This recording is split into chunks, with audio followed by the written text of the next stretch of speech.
નમસ્કાર. ચાલો આજે આપણે સાથે મળીને ભારતીય ફોજદારી ન્યાય પ્રણાલીની આખી સફરને સમજીએ. ખાસ કરીને પેરાલીગલ સ્વયંસેવકો માટે આ જાણકારી ખૂબ જ કામની સાબિત થશે. કારણ કે સાચું જ્ઞાન જ આપણને આપણા સમુદાયની વધુ સારી રીતે સેવા કરવાની તાકાત આપે છે.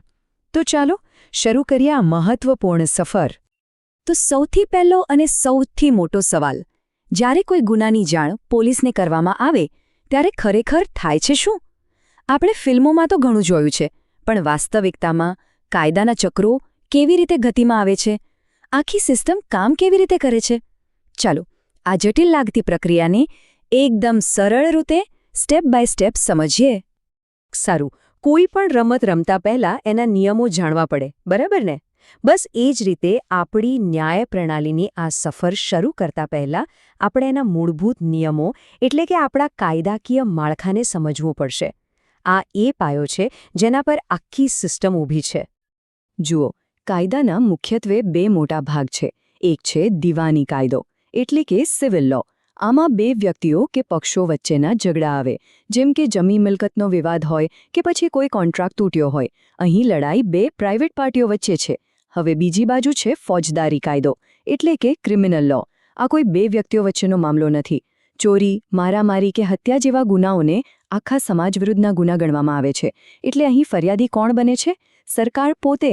અને આપણે આ તાલીમમાં બસ આ ફોજદારી કાયદા પર જ આપણું બધું ધ્યાન કેન્દ્રિત કરવાના છીએ. ઓકે, તો આપણે ફોજદારી કાયદાની વાત કરી રહ્યા છીએ, જે ગુનાહો સાથે જોડાયેલો છે. પણ કાયદાની નજરમાં ગુનો કહેવાય કોને? શું દરેક ખોટું કામ ગુનો છે? ના. કોઈ પણ કૃત્યને કાયદાકીય રીતે ગુનો સાબિત કરવા માટે એમાં 5 ચોક્કસ તત્વો હોવા જ જોઈએ. ચાલો જોઈએ કે 5 તત્વ કયા છે. ધ્યાનથી સમજો, આ 5 વસ્તુઓ હોવી જરૂરી છે. નંબર 1, ગુનો કરનાર કોઈ મનુષ્ય હોવો જોઈએ. નંબર 2, એ કામ પાછળ ખરાબ ઈરાદો હોવો જોઈએ. કાયદામાં આને મેન્સ રિયા એટલે કે ગુનાહિત માનસ કહે છે. મતલબ કે એણે જાણી જોઈને ખોટું કરવાનો વિચાર કર્યો હોય. નંબર 3, એ ખરાબ ઈરાદાથી કોઈ કામ થયું હોય. નંબર 4, એ કામને કારણે કોઈને કોઈ પ્રકારનું નુકસાન કે ઈજા થઈ હોય. અને છેલ્લે નંબર 5, ગુનો કરનારને ખબર હોય કે એના આ કામથી આવું ખરાબ પરિણામ આવી શકે છે. જ્યારે આ 5 વસ્તુઓ એકસાથે હાજર હોય ત્યારે જ કાયદો એને ગુનો માને છે. તો જેવી આ 5 શરતો પૂરી થઈ અને એક ગુનો બન્યો એટલે સમજો કે ન્યાયતંત્રની મશીનરી ચાલુ થઈ જાય છે. પણ આ મશીનરીને ચાલુ કરવા માટે એક સ્વિચ દબાવવી પડે છે. અને પેલી સ્વિચ એટલે પોલીસને જાણ કરવી, એટલે કે કેસની સત્તાવાર શરૂઆત કરવી. હવે આ એક ખૂબ જ મહત્વનો મુદ્દો છે, એટલે ખાસ ધ્યાન આપજો. ગુનાઓને મુખ્યત્વે 2 કેટેગરીમાં વહેંચવામાં આવે છે. પહેલી છે કોગ્નિઝેબલ એટલે કે ગંભીર ગુના. આ એવા ગુના છે જેમાં પોલીસને તરત જ એક્શન લેવાની સત્તા હોય છે. એ કોઈના વોરંટની રાહ જોયા વગર આરોપીની ધરપકડ કરી શકે છે અને સીધી FIR નોંધીને તપાસ શરૂ કરી શકે છે. બીજી કેટેગરી છે નોન કોગ્નિઝેબલ એટલે કે ઓછા ગંભીર ગુના. આમાં પોલીસ સીધી ધરપકડ નથી કરી શકતી. એમને પહેલાં મેજિસ્ટ્રેટ પાસે જવું પડે અને પરવાનગી લેવી પડે છે. આ નાનો લાગતો તફાવત નક્કી કરે છે કે કેસ આગળ કેવી રીતે વધશે. તો આપણે હમણાં જ FIR શબ્દ સાંભળ્યો. FIR એટલે ફર્સ્ટ ઇન્ફોર્મેશન રિપોર્ટ. આ શું છે? સાવ સરળ ભાષામાં કહીએ તો કોઈ ગંભીર ગુનાની પહેલી સત્તાવાર નોંધ. જ્યારે પોલીસને કોઈ કોગ્નિઝેબલ ગુનાની માહિતી મળે ત્યારે એ આ લેખિત દસ્તાવેજ તૈયાર કરે છે. એમ સમજી લો કે FIR એ રેસની શરૂઆતની બંદૂક છે. જેવો એનો અવાજ થાય એટલે પોલીસની તપાસની ગાડી દોડવા લાગે છે. પેરાલીગલ સ્વયંસેવક તરીકે આ માહિતી તમારા માટે બહુ જ કામની છે. કોઈને FIR નોંધાવવામાં મદદ કરવી હોય તો શું ધ્યાન રાખવાનું? પહેલું, કોણ નોંધાવી શકે? તો જે પીડિત છે એ પોતે અથવા તો કોઈ પણ વ્યક્તિ જેને ગુના વિશે જાણકારી હોય. બીજું, ક્યાં નોંધાવી? જે વિસ્તારમાં ગુનો બન્યો હોય એ પોલીસ સ્ટેશનમાં. ત્રીજું, કેવી રીતે? તમે મોઢેથી પણ જણાવી શકો છો, જે પોલીસ લખી લેશે, અથવા તો લેખિતમાં પણ આપી શકો છો. બને એટલી વિગતો, જેમ કે આરોપી કોણ હતો, ઘટના ક્યારે અને કેવી રીતે બની, કોઈ સાક્ષી હોય તો એનું નામ. આ બધું આપવું જરૂરી છે. અને સૌથી અગત્યની વાત, FIR નોંધાવ્યા પછી તેની એક કોપી, જેના પર પોલીસનો સિક્કો અને સહી હોય, એ મફતમાં મેળવવી એ દરેક નાગરિકનો અધિકાર છે. આ ક્યારેય ભૂલવું નહીં. હવે એક એવી પરિસ્થિતિની વાત કરીએ જે વ્યવહારમાં ઘણીવાર જોવા મળે છે. તમે પોલીસ સ્ટેશન જાઓ અને પોલીસ FIR નોંધવાની ના પાડી દે તો શું કરવું? શું ત્યાંથી પાછા આવી જવાનું? બિલકુલ નહીં. આપણો કાયદો આ સમસ્યાને જાણે છે અને એનો ઉકેલ પણ આપે છે. જો લોકલ પોલીસ સ્ટેશન તમારી વાત ન સાંભળે તો નિરાશ થયા વગર આ પગલાં લેવાના છે. સ્ટેપ 1, જિલ્લાના પોલીસ વડા એટલે કે સુપરિન્ટેન્ડન્ટ ઓફ પોલીસ SP ને તમારી ફરિયાદ રજિસ્ટર્ડ પોસ્ટથી લેખિતમાં મોકલો. સ્ટેપ 2, જો ત્યાંથી પણ કોઈ કાર્યવાહી ન થાય તો સીધા જ વિસ્તારના જ્યુડિશિયલ મેજિસ્ટ્રેટની કોર્ટમાં ફરિયાદ દાખલ કરો. અને છેલ્લે સ્ટેપ 3, તમે હાઈકોર્ટમાં પણ જઈ શકો છો અને કોર્ટ પોલીસને FIR નોંધવાનો સીધો આદેશ આપી શકે છે. આ રસ્તાઓ જાણવા એ અન્યાય સામે લડવા માટેનું સૌથી મોટું હથિયાર છે. ચાલો હવે સિક્કાની બીજી બાજુ જોઈએ. જેવી રીતે સિસ્ટમ ગતિમાં આવે છે અને કોઈ વ્યક્તિ પર આરોપ લાગે છે, એ જ ક્ષણે આપણું બંધારણ એ વ્યક્તિની સુરક્ષા માટે એક મજબૂત ઢાલ સક્રિય કરી દે છે. આ અધિકારો એટલા માટે છે જેથી રાજ્યની અપાર શક્તિ સામે એક સામાન્ય નાગરિક અસુરક્ષિત ન રહે.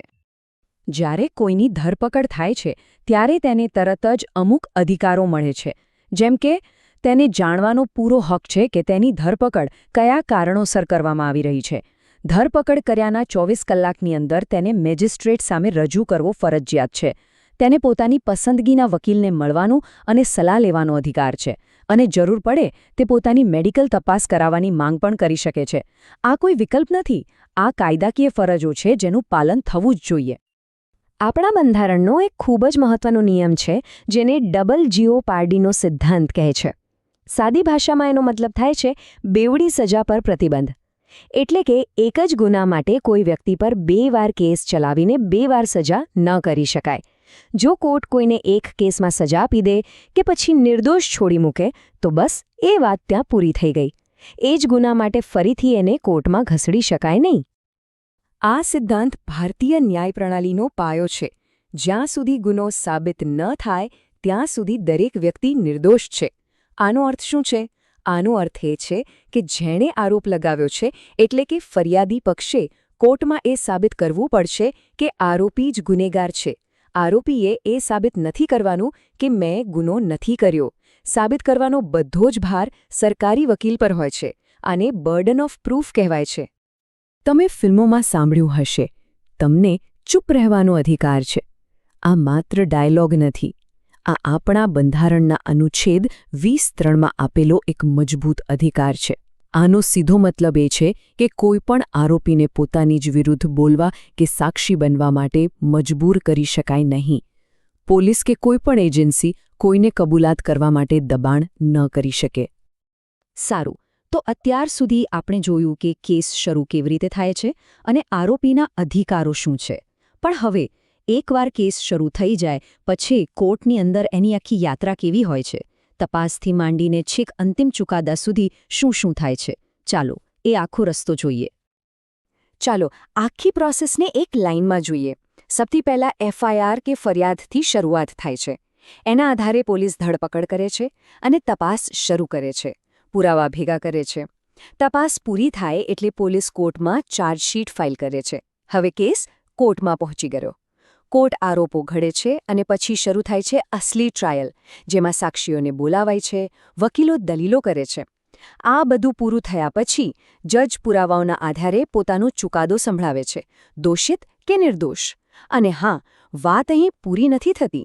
જો કોઈ પક્ષ ચુકાદાથી ખુશ ન હોય તો તે હાઈકોર્ટ કે સુપ્રીમ કોર્ટમાં અપીલ કરી શકે છે. ટ્રાયલ દરમિયાન જામીન શબ્દ વારંવાર આવે છે. જામીન એટલે શું? એ એક પ્રકારની શરતી મુક્તિ છે. જ્યાં સુધી કેસ ચાલે ત્યાં સુધી આરોપીને જેલમાં રહેવું પડતું નથી. પણ અહીં પણ ગુનાના પ્રકાર પર બધું નિર્ભર છે. જે ઓછા ગંભીર ગુના છે એને જામીનપાત્ર કહેવાય છે. આમાં જામીન મેળવવો એ આરોપીનો અધિકાર છે. પણ જે ગંભીર ગુના છે એને બિનજામીનપાત્ર કહેવાય છે. આમાં જામીન આપવા કે નહીં એ સંપૂર્ણપણે કોર્ટની વિવેક બુદ્ધિ પર આધાર રાખે છે. કોર્ટ કેસની ગંભીરતા જોઈને નિર્ણય લે છે. તો આપણે શરૂઆતથી અંત સુધીની આખી ફોજદારી ન્યાય પ્રણાલીની સફર જોઈ. પણ આ બધી માહિતીનો અર્થ શું?